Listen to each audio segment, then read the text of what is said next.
prendre de la hauteur pour vivre le bonheur et faire évoluer sa perception pour ne plus subir. Bien le bonjour, belle étincelle. Bienvenue dans Miroir de Femme, le podcast épanouissant pour les femmes, les mères en quête d'évolution et de spiritualité. Je m'appelle Bénédicte. Je suis guide pour des voyages d'exploration intérieure grâce au miroir magique que le monde qui nous entoure nous offre.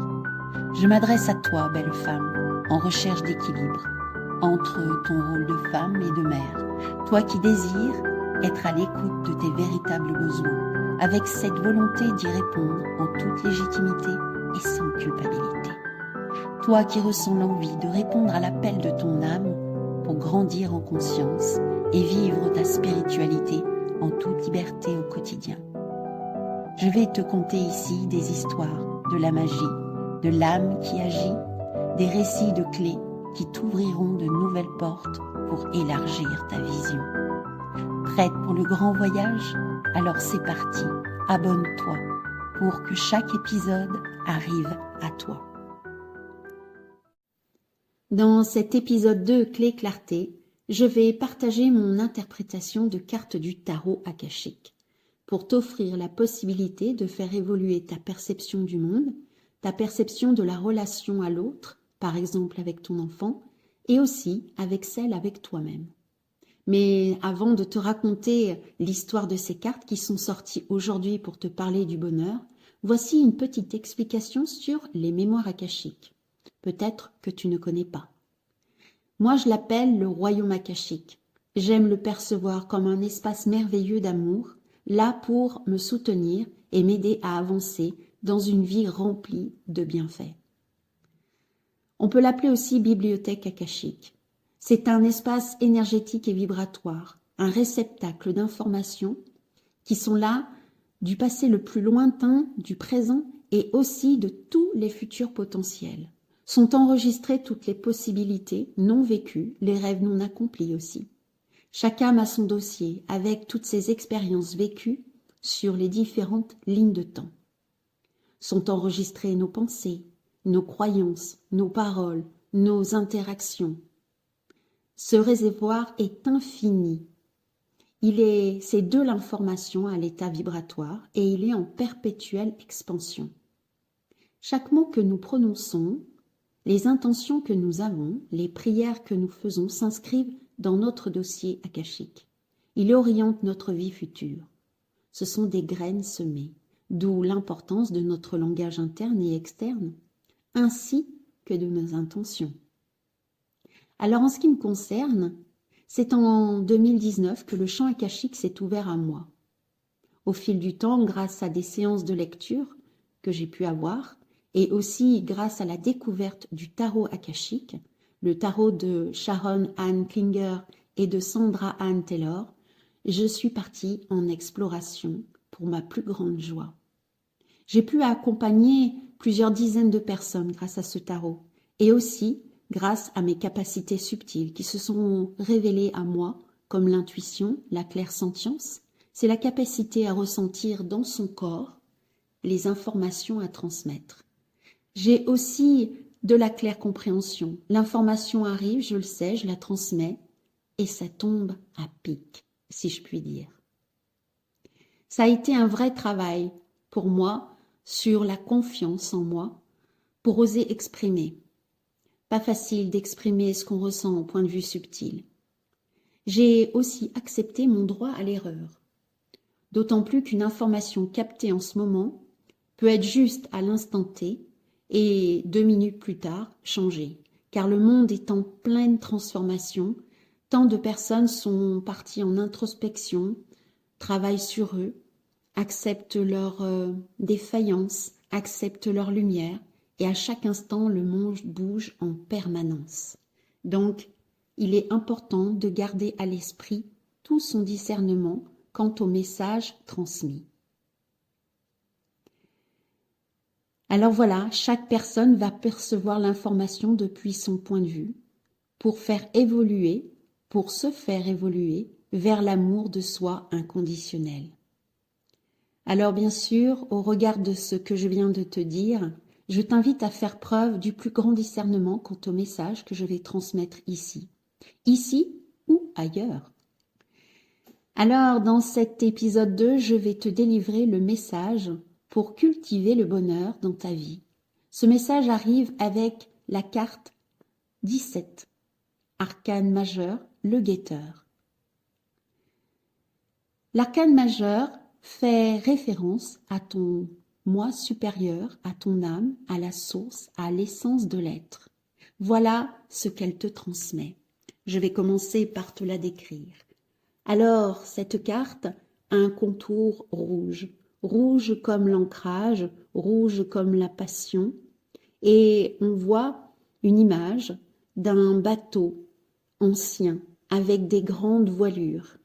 On voit ces voilures dans le feu. On a l'impression en fait que le bateau a été attaqué. Il y a du feu de toutes parts. Il y a eu un combat. Ou c'est en plein combat.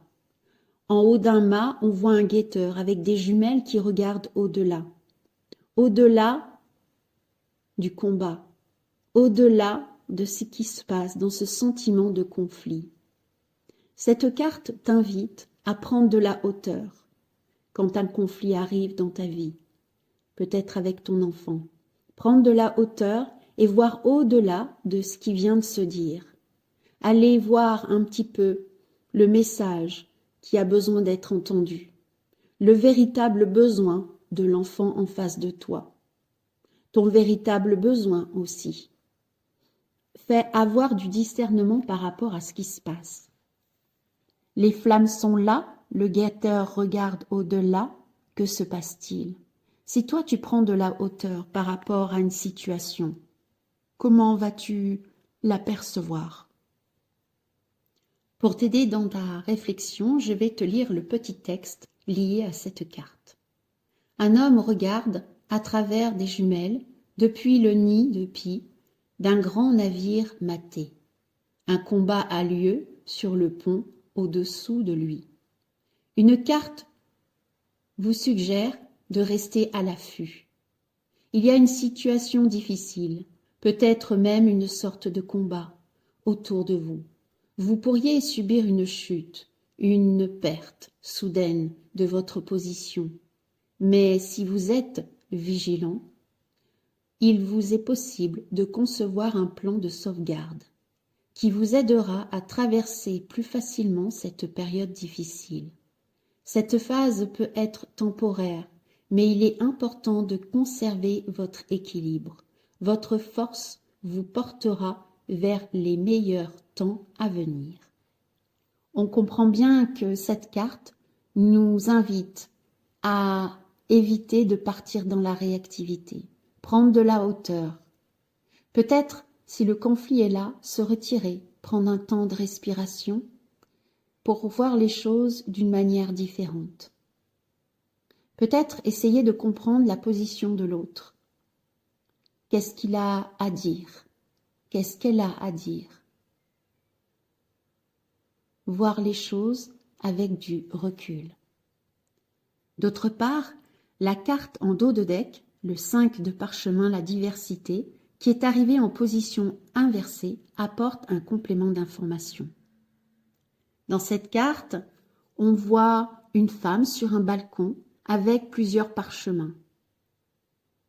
Le parchemin, c'est l'enseignement, c'est une arcane mineure. Donc, qu'est-ce que dans la réalité, dans notre réalité, dans le concret, quelles sont les choses que j'ai apprises du passé qui peuvent m'aider? La diversité, c'est la façon de voir les choses d'une manière différente. Le fait qu'elle soit arrivée de manière inversée, elle nous invite en fait à faire un choix. Que si on abandonne une solution, eh ben, ce n'est pas une perte. Ce choix peut revenir plus tard. Faire un choix, c'est ne pas partir dans l'idée « je manque quelque chose », notamment dans la relation à mon enfant. Rien n'est manqué, tout ce qui a besoin de se vivre est parfait. Voilà le message de la carte 5 de parchemin. Et pour compléter cette guidance, je vais vous lire un petit texte qui et qui émane en fait du livre de Paulo Coelho, Maktub.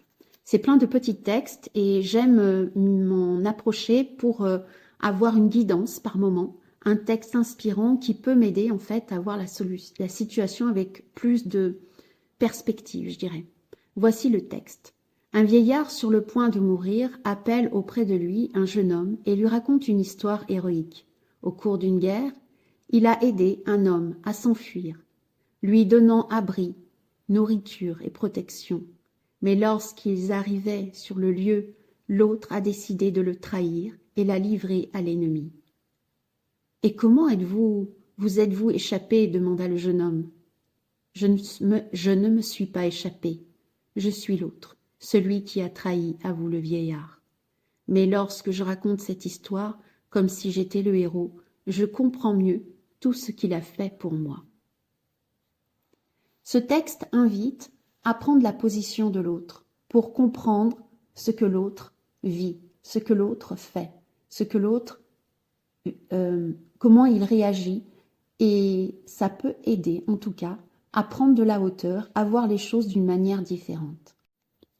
Voici donc la transmission, la guidance du jour. Est-ce que ce message t'a parlé? Et toi, de ton côté, comment prends-tu de la hauteur par rapport à une situation conflictuelle avec ton enfant? Qu'est-ce qui guide tes choix dans les réponses que tu peux faire, dans l'attitude que tu peux avoir? Je t'invite à prendre un temps pour te poser, prendre un cahier pour écrire tes pensées, celles qui te traversent là par rapport à la situation qui te vient en tête, ou peut-être même la situation que tu viens juste de vivre. Je t'invite à poser sur le papier tout ce que tu as là en tête, histoire de t'en libérer. On dit que d'écrire apporte des compréhensions supplémentaires. Je l'expérimente et j'avoue que ça m'apporte beaucoup de clés. Et si ce récit t'a plu, cette guidance t'a apporté de nouvelles clés, je t'invite à partager autour de toi, à t'abonner pour que les prochains épisodes viennent à toi. Et dans l'épisode 3, ce sera question de clés compréhension, avec le partage d'un texte qui m'a permis des conscientisations et d'avoir plus le sens de la responsabilité par rapport à ma propre vie. À bientôt!